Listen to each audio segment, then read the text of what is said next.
Lawyer and journalist Joseph Haynes Davis joins me now from Orlando, Florida. Good to have you on the program with us. This process to take down these statues began years ago. Why did it take so long?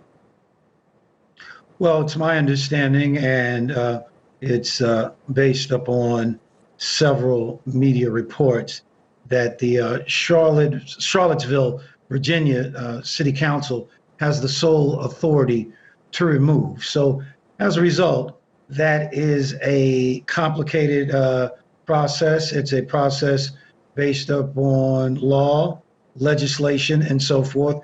So that's why it has taken so long for them to make the decision to remove. The city manager cannot destroy, according to reports, cannot destroy, sell, or anything like that without further action from the Charlottesville City Council.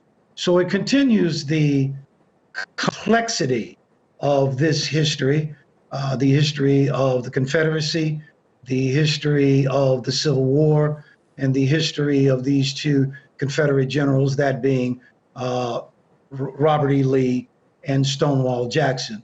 On a personal note, my late father, the late Dr. Miles Dewey Davis, did business with the great-great-grandson of the late Robert E. Lee, the late Robert E.B. Fielder, when they were doing business with selling landrace hogs, as documented in the 1959 November 22nd issue of Ebony magazine.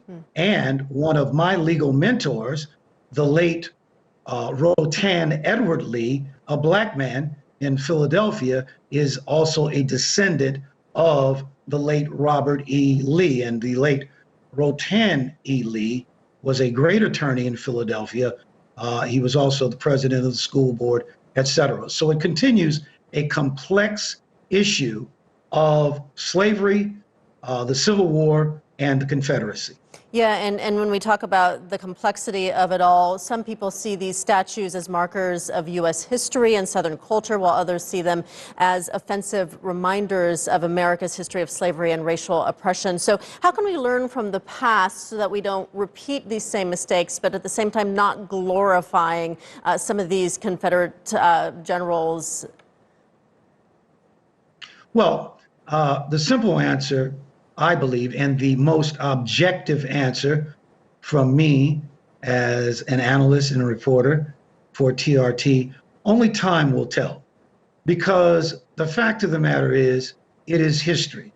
Whether it's history of the stain of slavery and those who fought to maintain the institution of slavery, if it is that being they are now being removed, or the alternative argument is that while it is that stain and while it is that painful history, when you start removing monuments of any kind, there is a slippery slope to that. So only time will tell, only history will tell, and we will see. Again, it is the Charlottesville City Council that has control of this, but I'm sure lawsuits will follow. You know, and realistically, the act of removing these statues won't end white supremacy, but what does their removal symbolize?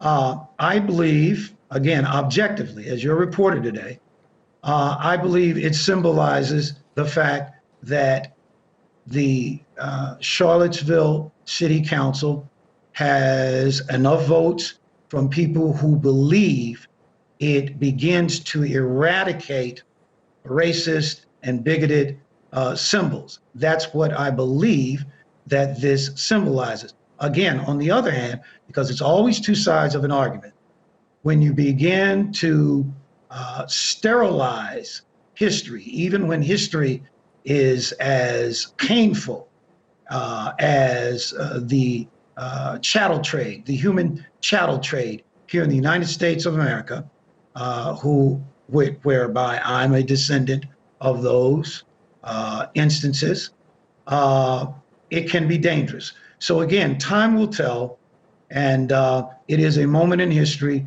that only history will wash it out and we'll be able to review it over time. All right. Thank you, Joseph Haynes Davis, joining us from Orlando, Florida.